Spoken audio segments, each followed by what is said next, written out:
Welcome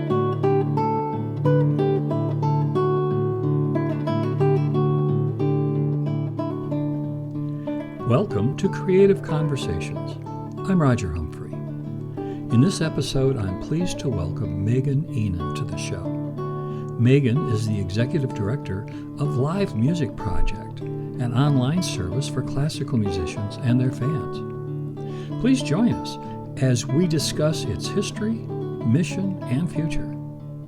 Before we begin, please hit the subscribe or follow button. I promise I won't spam you, and you'll be helping out the channel a lot. Thanks. Press. And we are recording. Hey, we're welcoming Ihnen to our show. Thank you so much. Now, Megan, you are the Executive Director, as I recall, of livemusicproject.org. Does that sound about right? That is. Yes, I'm the Executive Director of the Live Music Project. And Roger, I'm so thrilled to have this conversation today. So thanks for having me on. Oh, thank you for taking the time to come on the show. I got this little podcast where I try to focus as much as I can on fine arts. Although I step outside of that every once in a while. I have friends of mine that play rock and roll and blues, and if I don't talk to them once in a while, they'd never talk to me again. So, well, I think that's part of it, is that there's so much about our world in which we've been led to believe that genre says something about, limits us in some way. And really, I just think about genre as being kind of like keywords that help us find, the things that we're trying to hear. And so I like you, I don't get too hung up on this is, this kind of music versus this kind of music, and just want people to be engaging with live music, with people who are making music. So I love that. I love that we're on the same page about those things. Yeah, it is. Well, I've been a musician my entire life, and I've hung out with creative people. Since I was a kid, I've always been attracted to people who were creative, yeah. But creativity takes different forms, and so yeah. It's but it's no less important, I guess. So let's tell me about the Live Music Project. You're about 10 years old now, as I recall. The organization is. Yes, that's a good memory, Roger. Yeah. So we are celebrating our 10th year, and we're going to have, we have one in-person event usually of our own per year. So we've got a birthday party coming up in Seattle in September. I'm super excited about to kind of celebrate our 10th year. And what we do at Live Music Project, or LMP as we call it, is I like to say that we are a classical music advocacy and tech for good organization. So we build technology tools that support the classical music scene in many different parts of the country. So we have the Live Music Project concert calendar, which features upcoming concerts all across the country, even internationally. Our concert calendar, we started in Seattle only, and then as our tech tools grew and we were creating new things to support more people, then suddenly our concert calendar was able to support people all over the country and all over the world. And that's been so great. So we've been growing to support more and more communities, and that's also why I like to have these conversations, because as we've been growing, we have to let more people know that it exists. And so we have the concert calendar, and then our other core flagship program is a program called Spontaneous Free Tickets, in which organizations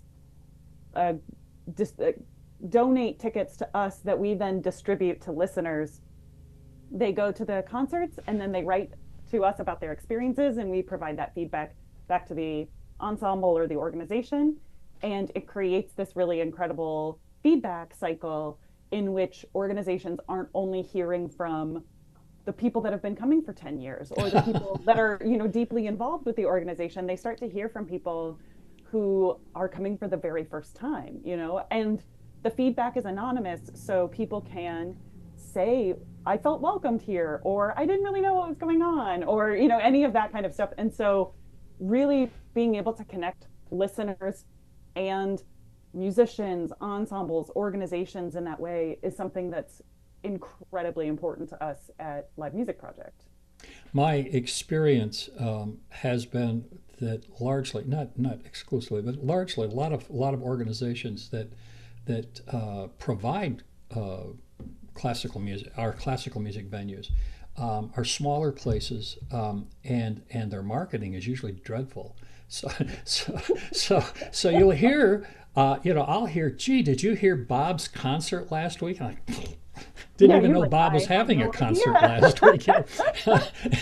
And so yeah, I that has been for me, kind of a thing. I mean, I taught college for a lot of years, and I can remember a student coming in to a lesson one day and saying, "Are you going to go to this concert tomorrow night?"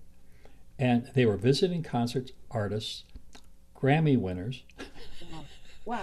and I'm a And that's guitarist, and this is the incredible. Los Angeles Guitar Quartet. Oh my gosh, right. And they're like huge, right? Yeah, And I didn't even know they were going to be there. No one told right. me. I mean, it's a small college, and if it hadn't been for the fact that this one student, this one single student, mentioned it, and so I said something to in the music office, and they go, "Oh yeah, well that's being handled by a different organization." Of course. Well, so Well, what? so so we can't tell people about It's not my job, and and and and I've seen so much of that where, Yeah. as a consumer, you have to go out of your way Mm-hmm. to find this stuff. Now, it's not true in other things. I mean, Yeah. if you're a singer songwriter and you're playing at the local coffee house or the local tavern, they will have stuff available for you to find that out. I mean, they'll make a point of that in their advertising. But a lot of these places, they just figure you're going to learn by osmosis, and they're not trying to make a profit, and they really don't care if you show up or not. Right. Well, and Roger, you're so right. When when Shaya, our founder, started Live Music Project, she had just moved to Seattle from New York City, and she was overwhelmed by how many community orchestras there were. There was something upwards of like 30 community orchestras happening in Seattle. And she was like, how would anybody know? And so being someone who she has this background in journalism, in project management, in technology, and a deep, deep love of music. And she realized, I've told this story a couple times that she would go to an orchestra's website and they had their season uh, as a JPEG on the website, which just not to throw anybody under the bus, but Google can't read that information. So if you're trying to like share that more widely, people would just put that up on their website, and screen readers for accessibility can't read that, Google can't read that. So if somebody is even actively searching, they would still have to know who you are and then go to your website and then be able to read that information rather than being able to, even if they're trying, they're saying, okay, Google, help me find some classical music in my community. And then these other technology tools aren't helping in the same way that we would have, Reverb Nation or et cetera, for other commercial forms of music, anything like that.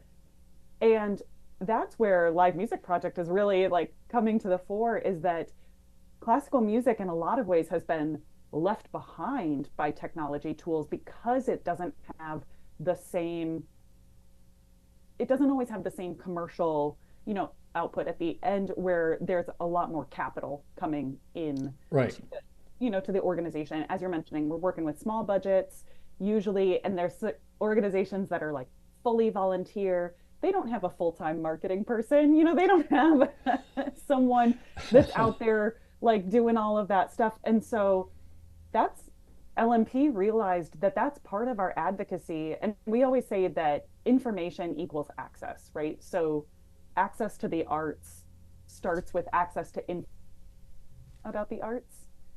And if we can be that bridge so that listeners find out, oh my gosh, there's tons of stuff happening around me. I could go try this. I could try a free concert. I could try a concert that's family friendly or sensory friendly. I could try a concert that features this instrument that I really want to hear. And those are all things that you can use the concert calendar to like search for.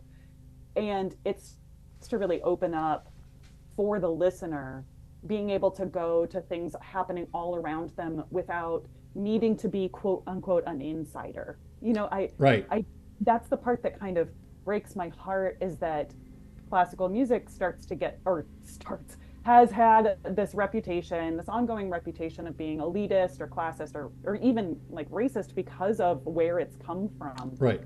And we can't just sit there and be like, well, I guess that's how we're portrayed. We have to do something, like, and so we need to show up with tools, with resources to support listeners to say, hey, come try this out based on what you want to go hear, not what we're telling you to go hear.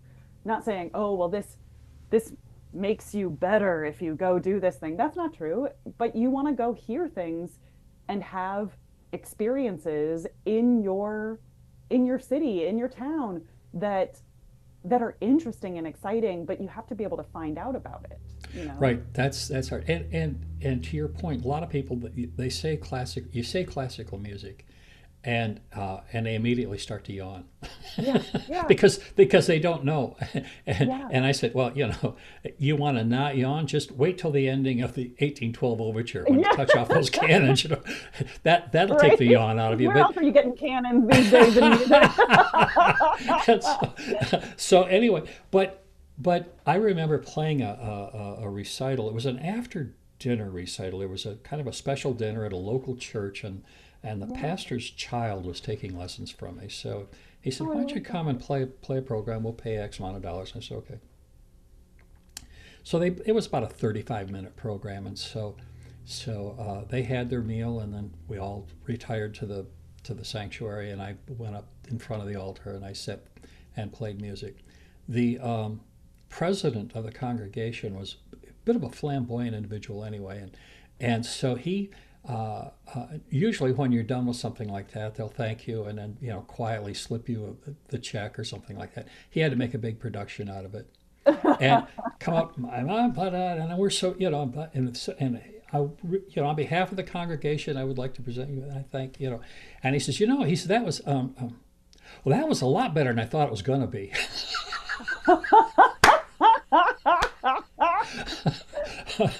Amazing. And I thought, that's high praise, actually. Yeah, right.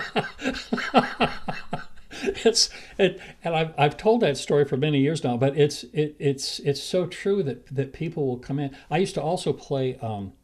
I used to do little assembly programs at elementary schools, Yeah, and it was amazing because the young kids hadn't been told that classical music was boring, exactly. and I didn't spare the horses. I gave them some serious stuff, Yeah, accessible stuff. And one of the pieces that I enjoyed playing, and the kids always, and we're talking like first graders, second graders, little tiny kids, and I would play the Bourrée from Bach's First Lute Suite, yeah, and it's a nice little piece. Takes less than 2 minutes to play all the way through, and it is perfect. Two-part counterpoint. I mean, it's just yeah, absolutely, yeah. and it really works very well on the guitar. And I would tell the kids, if you listen real close, this is all you needed was a little instruction. If you listen real close, it sounds like two people playing at the same time. Yeah, And they would sit there for 2 minutes in dead silence. And the right. teachers are like, Yeah, yeah. Just mouths open. oh Like yeah, those yeah, like I students are can't like, believe this group yeah, of kids, right? rapt And attention. I yeah, love that. I have so many stories that are similar to that. Yeah, The people who normally wouldn't listen to classical music, yeah, in part because they feel it's elitist, they don't understand it. I remember my father, just a couple of years before he passed, wanted me to explain to him the concept of movements in a piece of music because he oh didn't understand yeah, classical music.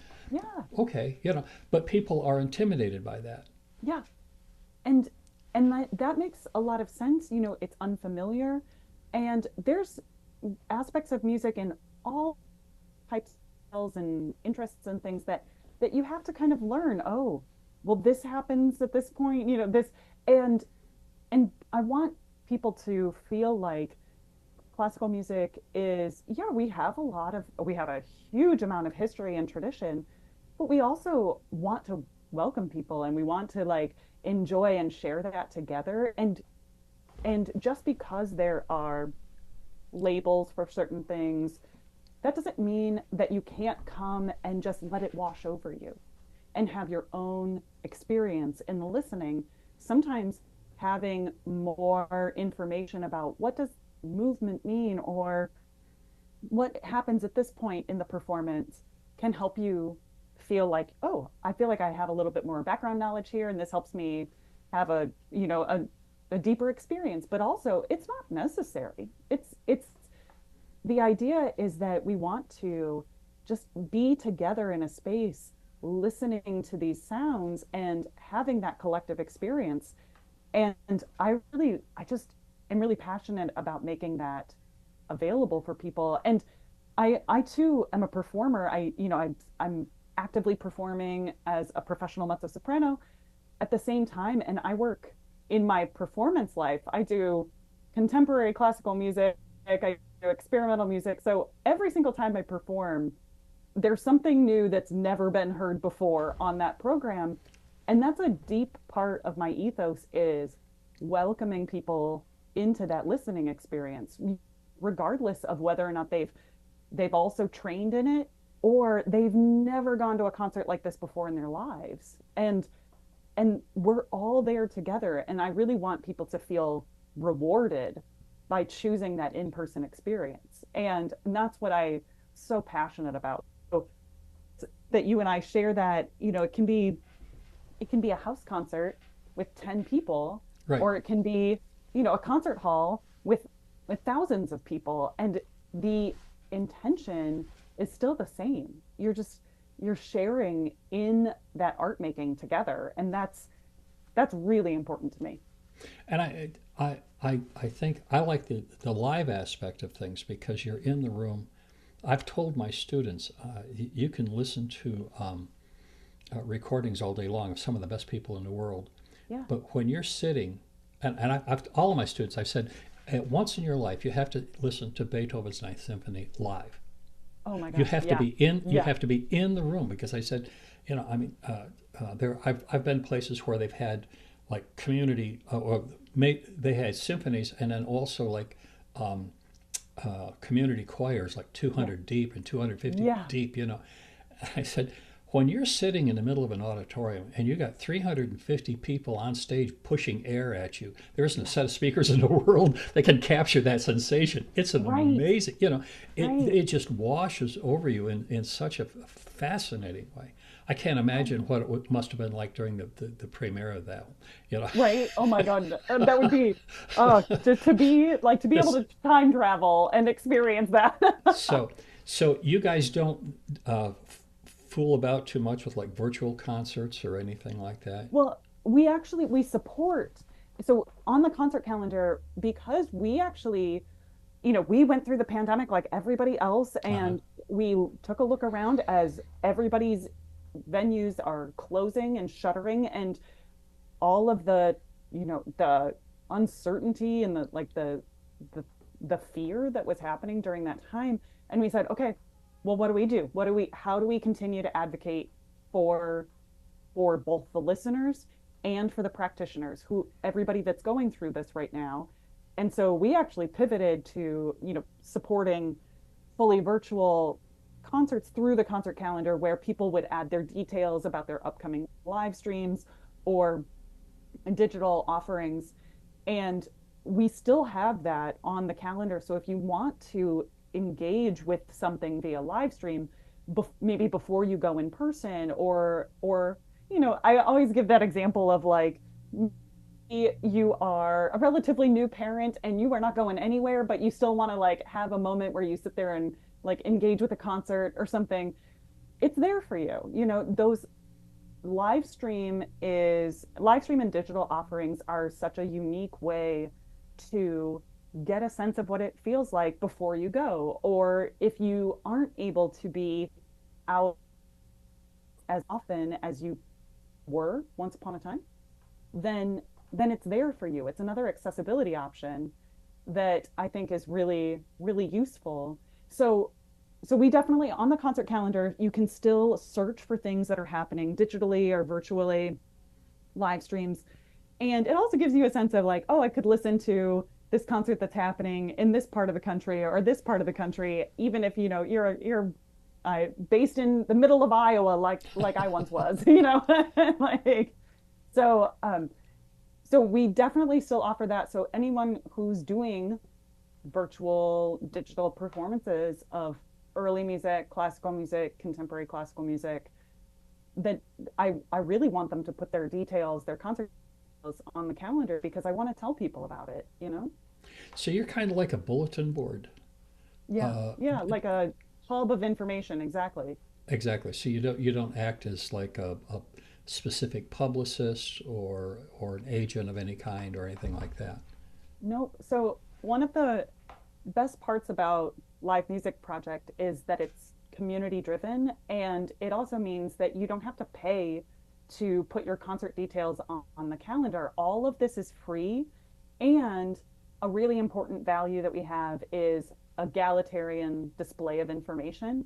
So when you come to live music project, you don't see, oh, here's the legacy organizations in this particular town, the symphony, the opera, the ballet. Those are the ones that are highlighted. And then, a an organ recital or, a student ensemble or whatever is like relegated to this separate part that you like. It's all to look through and choose in a very, very easy way to like manage the information. So you can really take a look at what's happening on this day. Is there something that's close to me? Is there something that's, budget friendly, for what I'm doing? And that's why we do, like I said, it's all free because we're not a publicist and we're not a presenter or perform like we're not a performing organization, we're not a presenting organization. We are an advocacy organization. So we want to connect listeners with the things that are happening in their community. I like one of the first things that I saw on your website that really made me smile was the fact that you are a nonprofit. Yeah. Uh, it's for-profit organizations have a singular purpose, and that is Yeah. to make money. Yep. Well, And yeah. everything else kind of falls under that, but that colors every decision that they make. Yeah. Are we going to make, can we make a profit? Can we make a big enough profit, et cetera, et cetera? Yeah. And with a nonprofit, I'm a board member of the Mid Michigan Classical Guitar Society, and That's and we fantastic. and we and we are a nonprofit as well. We just became one.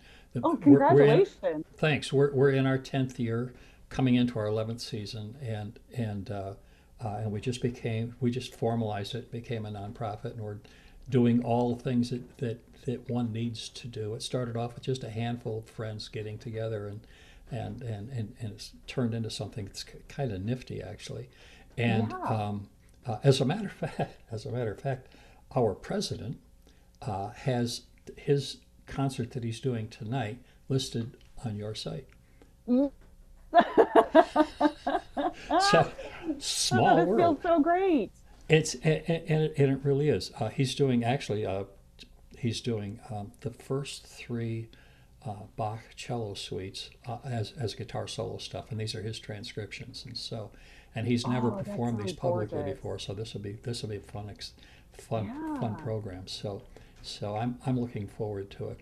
And I love that. Well, and Roger, as you said, that's exactly the kind of thing where how special, what a beautiful program. yeah, And I just want people to be able to know that that's happening around them, that they could go and experience that and just engage with that music, just like let it wash over them. I would imagine you agree with on, so much of our lives right now, it's just like constant information.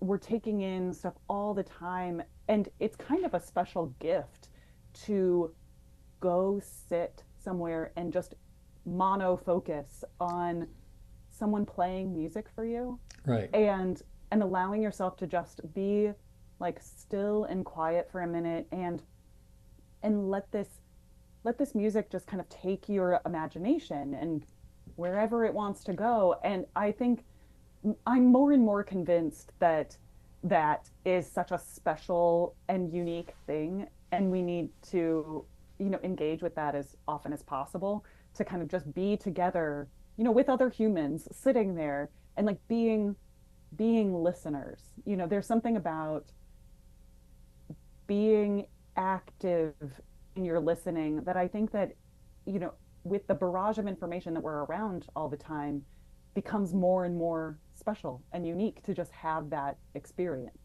Well, I think a couple of things from the audience perspective that I've talked to people and that are not used to being there. They're not used to Yeah. this kind of experience, and the two things that pops up is that first they say that, well, I'm sitting there, but I have a hard time focusing on the music because my mind just starts to wander, and I went. That's the whole idea. We're Yeah. trying to take you to that special place in your head, you know. Yeah. Yeah. And at first, the other thing is that they think that by showing up, that they're kind of doing their duty, you know, to Yeah. support culture, yeah, and they're stepping up to take one for the team and all that kind of stuff, Right. and and they don't realize until they're halfway through it that that individual or individuals who are on the stage are doing it for your benefit, Hmm. that they're there to Hmm. spoil you, Yeah. you know. And when you're about halfway through that and you realize that that's exactly what's going on, then you Yeah. kind of settle into the performance a little bit and realize, you know, they're not demanding of you anything, they're asking of you, and they're there to serve, you Yes. know, not to be served. Yes.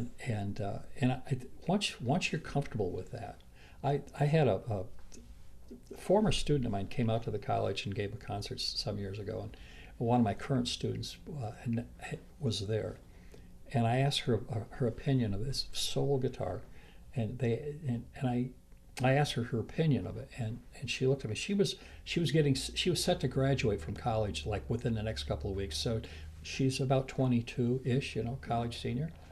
And she said, I grew up in an urban setting. She said, I grew up going to the opera. She says, going to the symphony.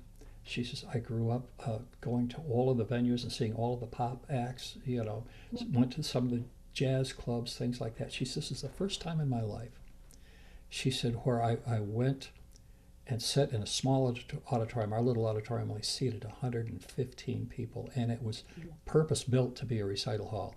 Yeah. Yeah. It wasn't a converted space. It was built specifically to be a recital hall. And I've told people, as a classical guitarist, I could sit in the middle of that stage and I could lob notes off that back wall without even working up a sweat all night long. It Yeah. would just play quietly. And Yeah. and and you know, as a singer, what it's like. Sometimes you get in a big room, you really got to push it.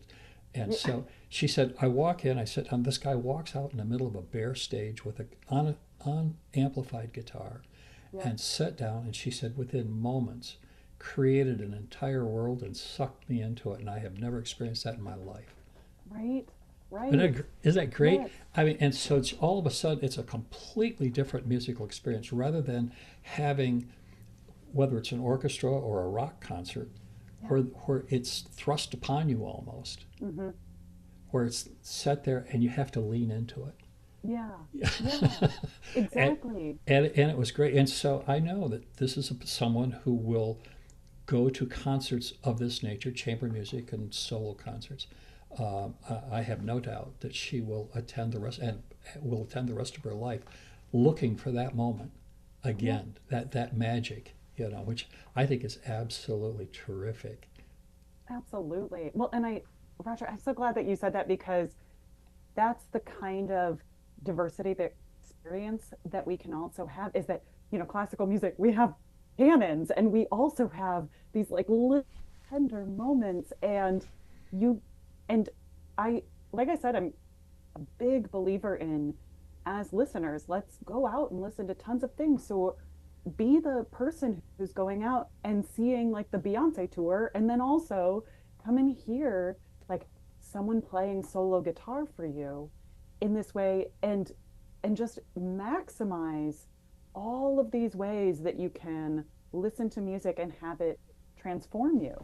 Like you said, it's not, we're not out here being like, take your culture vitamins, I want you like, I want people to feel like they're like, this is for me, this is, and I'm not out here saying like every single concert is for you. I'm saying let's find the ones that are.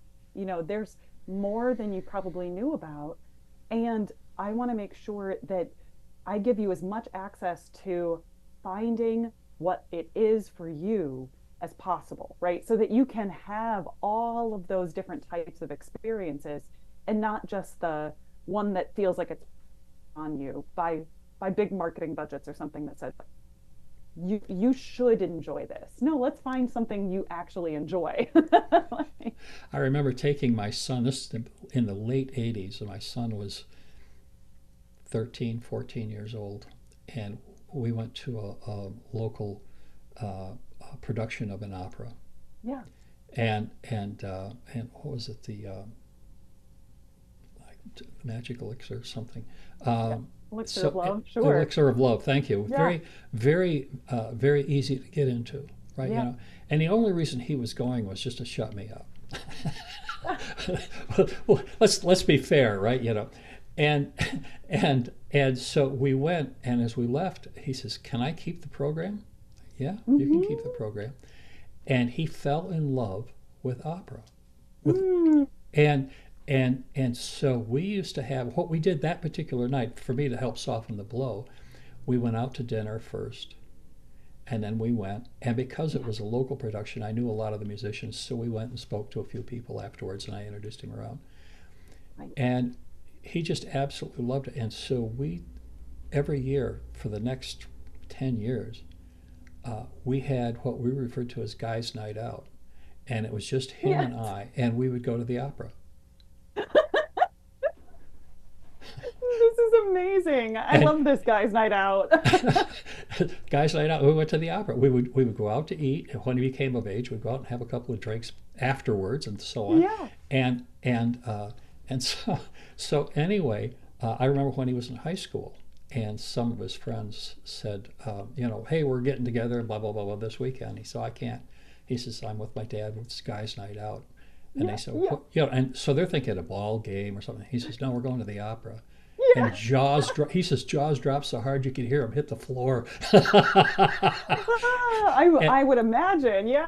But it was great. This is and I mean, and the music that he listened to in his car ran everything from rap to country to hard rock to opera and classical music. He had it all in there.